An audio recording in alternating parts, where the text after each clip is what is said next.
love that part. Flying in is so fun. Hello, everyone. It's Grandpa Starshine here today, and we have a lovely show for you all. So let Grandpa get over here and get nice and comfy, and we'll get started, okay? Oh boy. Alright, everyone. That's much better. Okay, so today's show, we have two lovely ladies who decided to share their makes with us. And first up, we have Enid S, and she was working on a hat for Whip Wednesday. It was a charity hat that she has now finished. And next up, she is sharing with us her wrap. It is the Metanoia Wrap that she found free on Ravelry. Oh, did you see those colors and stitches? It is so beautiful. What a wonderful job, Enid. Thank you so much for sharing with us today. Your work is fantastic. And next up, we have Pam from Pamela's Creations. And Pamela does so many different crafts. You all should check her out if you haven't. I will link her channel down below. And Pamela decided to make Distinctive Crochet's Diamond Mesh Crochet Hat. And that link will be down below as well. Oh, Pamela, you did such a wonderful job. Can you see those pictures, everyone? Oh my, it is so beautiful. I just love this hat by Distinctive Crochet. And Pamela, you did a fantastic job. Your work is amazing. Thank you so much for making up this pattern and sharing it with us. And once again, if you all don't know Pamela, please go ahead and check her channel out. And everyone, that's it for our show today. So I hope you enjoyed. And if you would like to be on DC Stars, please send Distinctive Crochet with an email. And we'll see you next time. Bye-bye. Thanks, Grandpa Starshine, and thank you to those ladies who have shared out their work with us on DC Stars. So thank you to Enid S and to Pam from Pamela's Creations. And I will go ahead and link Pamela's channel down below, and that way you can go over and check her out if you hadn't had a chance to do so already. All right, everyone.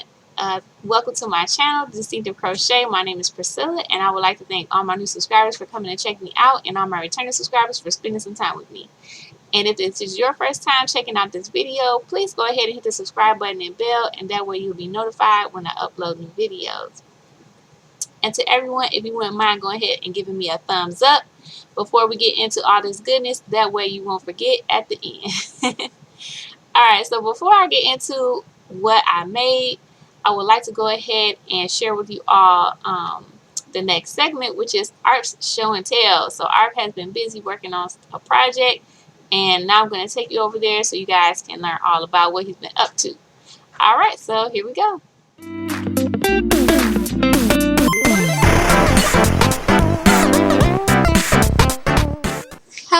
Hello everyone, this is Art from Art Show and Tell, and today I'm going to show you the blanket I'm making for my family. This is a garter stitch blanket. The yarn is by Yarnspirations Burnett Blanket Brights. The yarn is super bulky. They recommend you use a 8mm hook or a needle. It's also 100% polyester. The hook I'm using is by Susan Bates. The needle is by Susan Bates. It's a 15mm.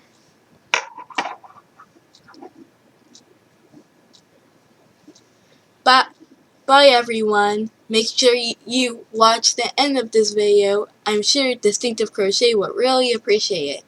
Bye! Thanks, Art. And if you guys aren't sure, Art is just a nickname for my son. That way he doesn't have to have his name on YouTube if he's not comfortable with that. So that is just a nickname that he gave himself.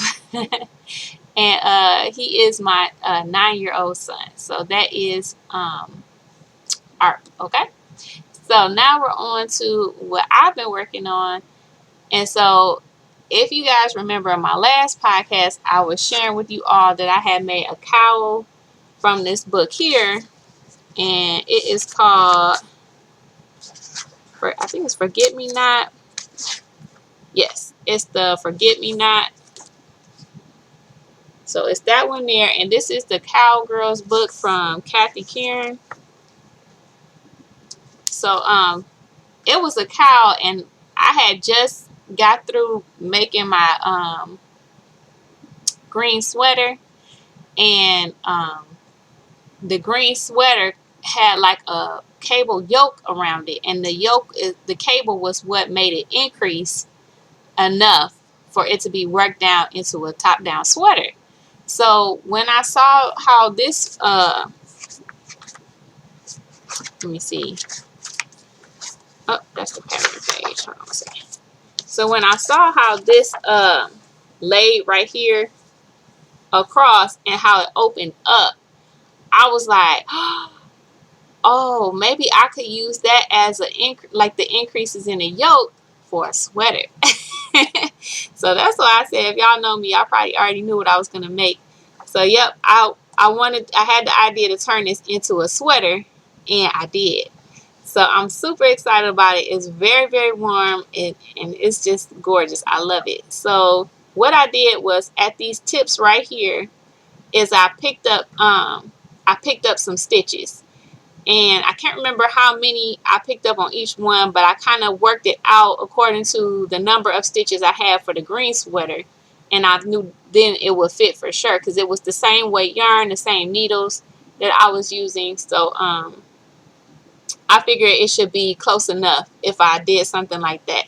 So I worked that out, and then I think yeah, like I picked up stitches on each one of these little pieces. So it's 3 pieces for each one. I believe there was like 9 of them. So I worked that out, and then after I picked up all the stitches, I can't remember if I think I increased a little bit more to get to the correct stitch count. And then once I got there, I just split for the sleeves, and then divided them on different on the different not needles, the cords, just on an empty cord where I can go ahead and work the body.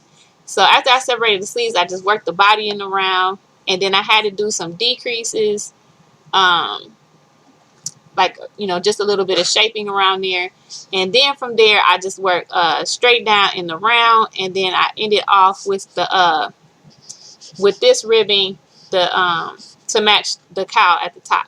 So I think I did like about two or 2.5 inches of ribbing at the bottom. So once I finished that, then I went on to the sleeves, and kind of like went off of the other pattern from the green sweater, and worked the sleeves in the round, and then did the same ribbing on the end of the sleeve. I didn't want the sleeve to go all the way down, because this is a thicker yarn, and I just figured it would get a little too warm. So, and I knew I was going to be wearing something underneath it, because it has like these big gaps in it, in the piece, because I didn't close that up. So I didn't want to be too hot wearing this. So I'm super excited about it. So let me go ahead and pop in the video of me wearing it, so you guys can get a better look, and let me know what you guys think. Was it a good idea? Was it successful, or should I have skipped out on it? What you guys think? Alright, so here's the video.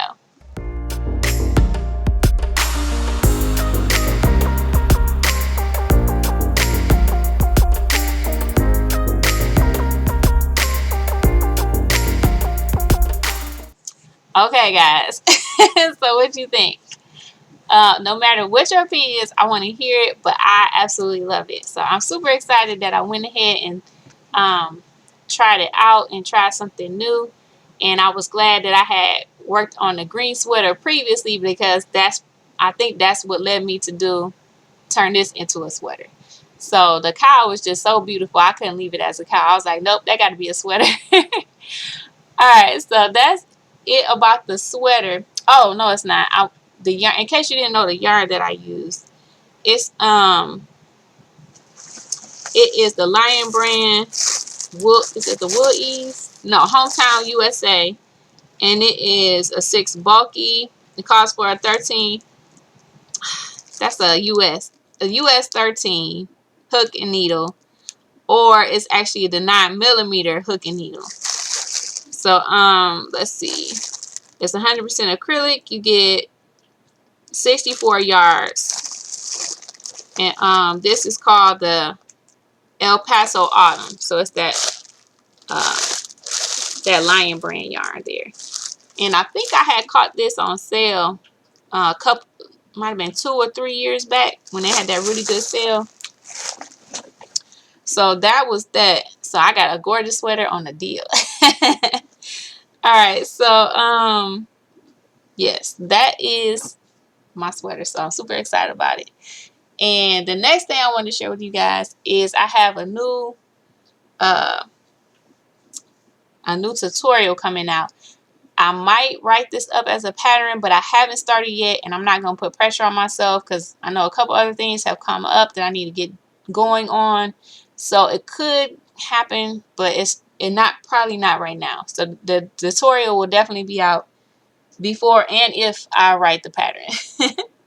So but this is an easy pattern to follow anyway, and I think it's really beautiful. I think you guys will love this. So it's gonna be hard for me to show you, so I'm gonna pop in a picture of it. But what it is, it's a Ruana. And I know I've been hearing a lot of people talking about the mile a minute, and I had purchased a mile a minute book a while back, but I haven't done anything out of it, and I really wanted to do something, but I wanted to make it a wearable. So I decided to go ahead and use one of the mile a minute strips and turn it into a Ruana. So that is what I did, and I think you guys are really gonna like it. So let me see. I don't know if I should even hold this up. So this is it here, and I know y'all can tell what stitch that is already. So there, and then we have some tassels on the end. So I thought that was so fun.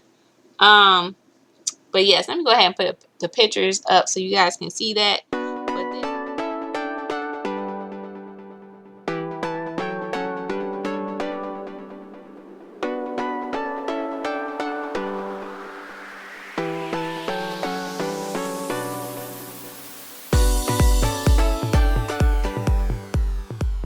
guys can see that.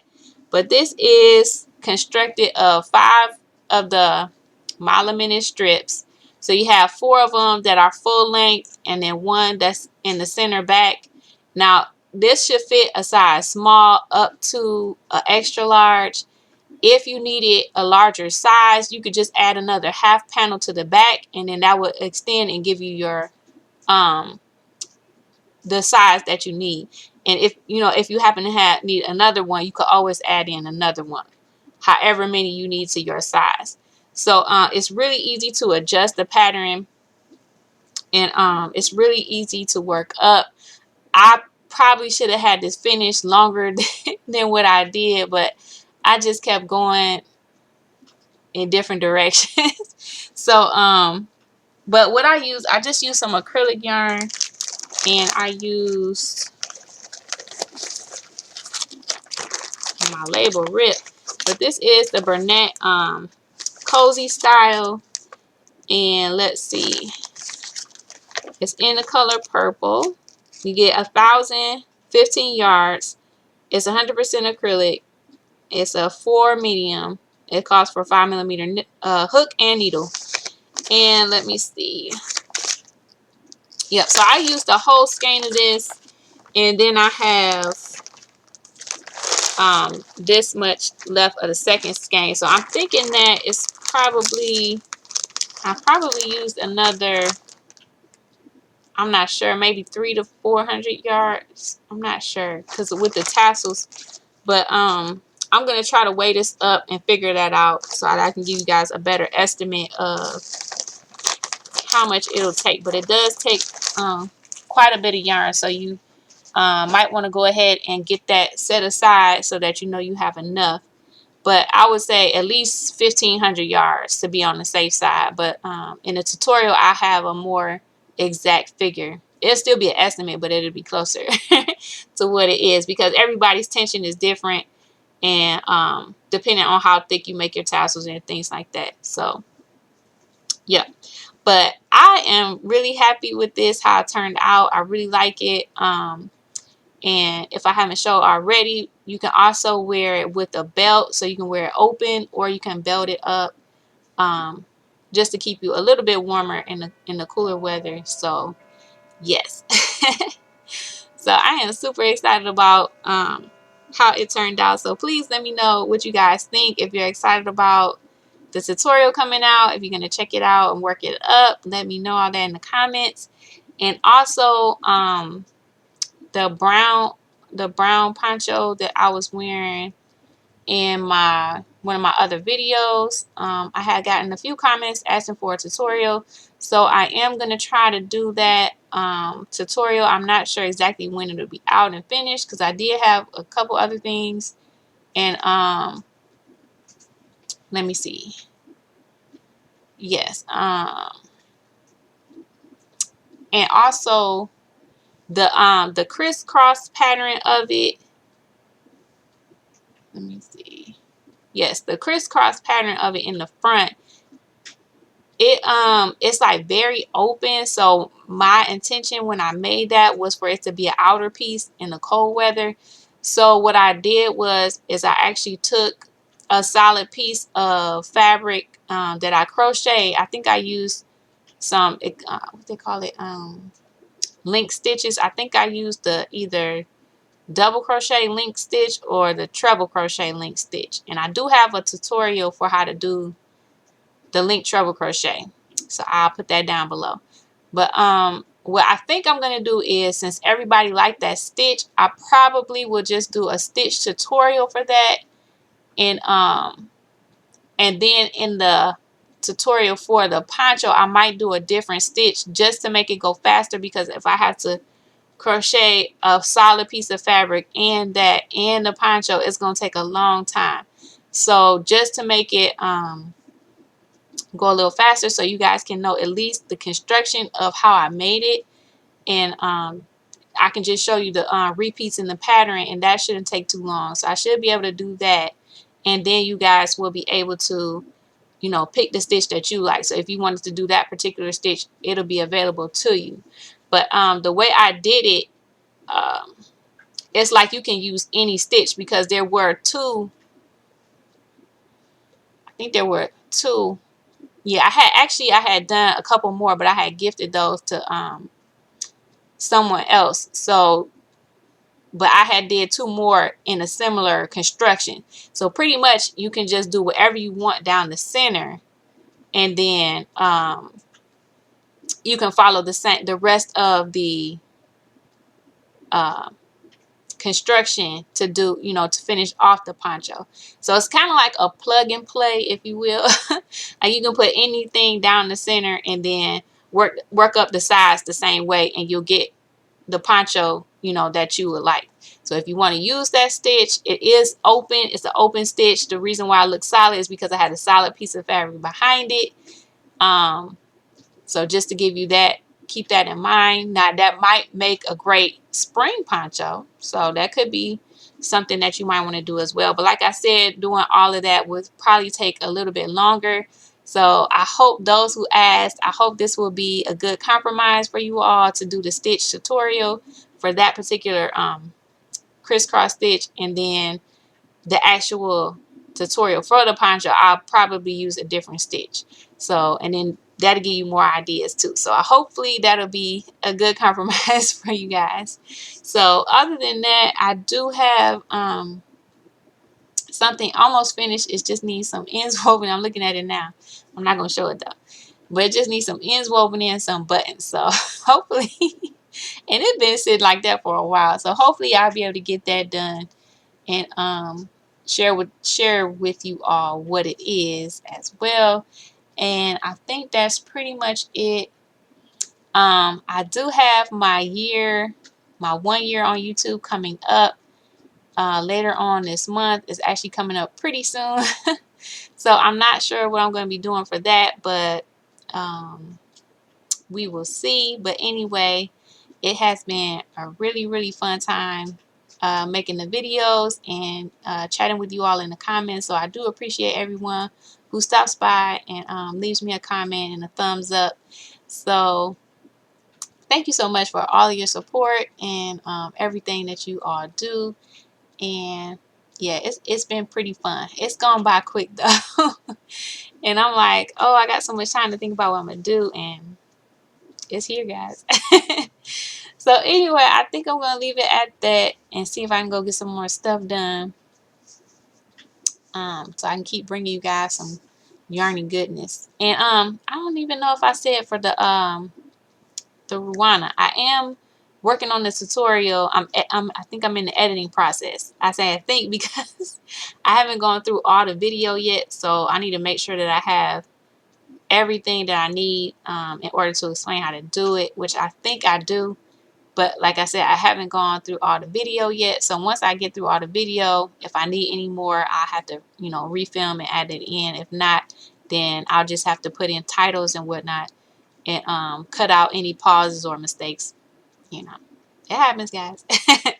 So yes, so that is technically in the editing process. So I'm not sure when that'll be out to you guys, but hopefully it won't be too long. And yep, I think that's about it. So thanks again for hanging in with me and for leaving me those comments and thumbs up. And I will see you all in the next one. All right, guys. Thanks for watching.